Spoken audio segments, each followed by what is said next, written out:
Here, Ava Sophia bringing Michael Jackson on the Subdrift stage. It doesn't get much better than that. So thank you for dropping this tune with us, Ava. It's always a pleasure to have your talents on the stage here. And we just have a couple more fantastic open mic acts for you tonight before we turn it over to our first ever virtual feature with Chan Sequence. So we can't believe it that even as the mic is winding down here, we're going to kick it up a notch with our feature. But before we do that, I want to call up someone who has been part of the Subdrift Boston community for a long time. These days, she finds herself in New York, but continues to contribute her comedic stylings virtually, and she continues to make the most of the virtual format. So I'm excited to see what she has in store for us tonight. So Srilatha, bring it for us if you got a second here. Thank you so much, Adi, and it was such a great, feeling to listen to everybody today. If I may share my screen, is that okay? I don't know if I can. Oh, yes, I can. That's awesome. So yes, I did this. I created this last week when I was feeling a lot more optimistic about everything else, but I didn't have the patience or the energy to create a new one. So I'm going to share it as is. Okay. Um, so. This is a piece I wrote as a YouTuber who is reviewing something that is important on a very famous YouTube stand channel called the Royal Crush. Hi friends, welcome to another episode of Royal Crush, where we are all flushed with crush on all things British royal family. The royal family released a statement on Harry and Meghan, who are hashtag no longer royally relevant, on Oprah's interview. I'm high-key excited. I'm going to read the statement, which IMO is perfect, and I'm going to unpack it in today's episode of Royal Crush. Hold on to your crowns and let's start crushing. Line 1. The whole family is saddened to learn the full extent of how challenging the last few years have been for Harry and Meghan.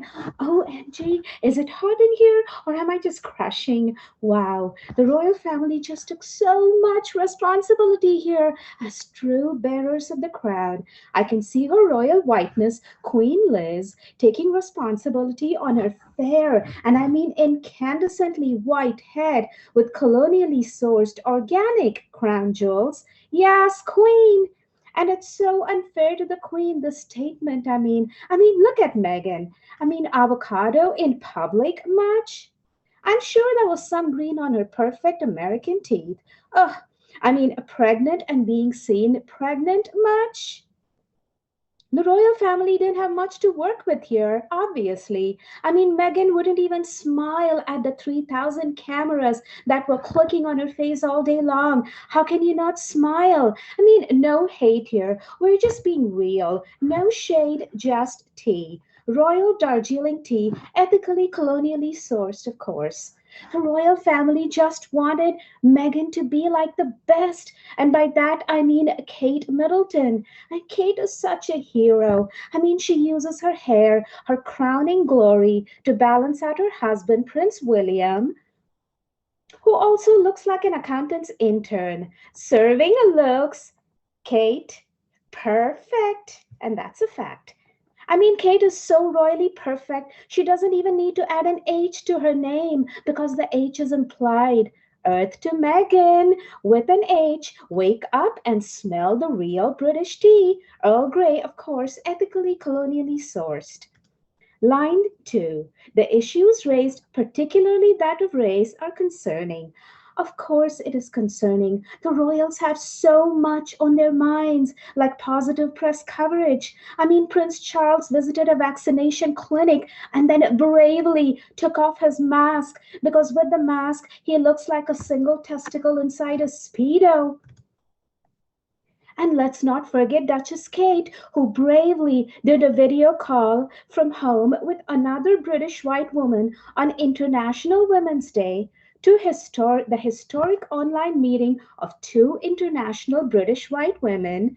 Look at Kate's perfect resting queen face. Jesus and J.K. Rowling wept with joy. Everyone is calling the royal family racist. How can they be racist? They have never been racist. to me, and I've met them from a distance, and we almost made eye contact. Fact. Even Meghan Markle's own white father, Thomas Markle, says the royal family is not racist. Line 3. While some recollections may vary, they are taken very seriously and will be addressed by the royal family privately. Okay, but I feel like they've already been addressing, well, let's call this their pigmented problems correctly. I mean, they made sure baby Archie, his name is Archie, the whitest white ass name that ever was, named after the white Jesus himself, Archie Bunker. Can I have an amen, sister? Line 4. Harry and Meghan and Archie will always be much loved members of the family. Oh, no, I'm not crying. You are. The royal family loves all the people that married into it. They didn't throw Meghan under the bus, and they certainly didn't throw Diana under the car. And the longest royal married outsider, Prince and never King Philip, is still kept alive when they send periodic electric sparks to his brain.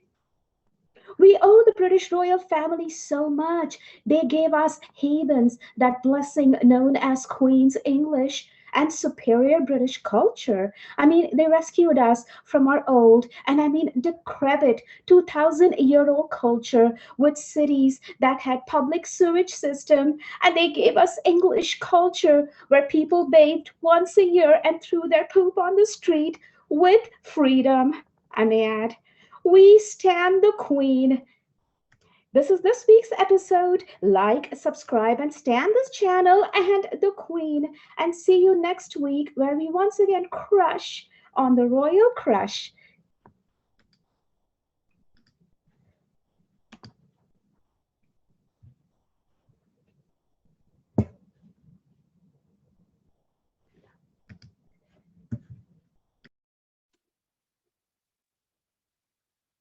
All right, thank you, Srilatha, for sharing. What a throwback to, what was that, a week ago? What is time anymore? Like, you know, man, when the royal family was what was sucking up all the oxygen in the room. It almost feels like I wish we could go back to those days, messed up as that was too. But you always shed light on these issues with such wit, humor, Srilatha, and the PowerPoints take it up to another level. So keep it coming in the chat for Srilatha, folks.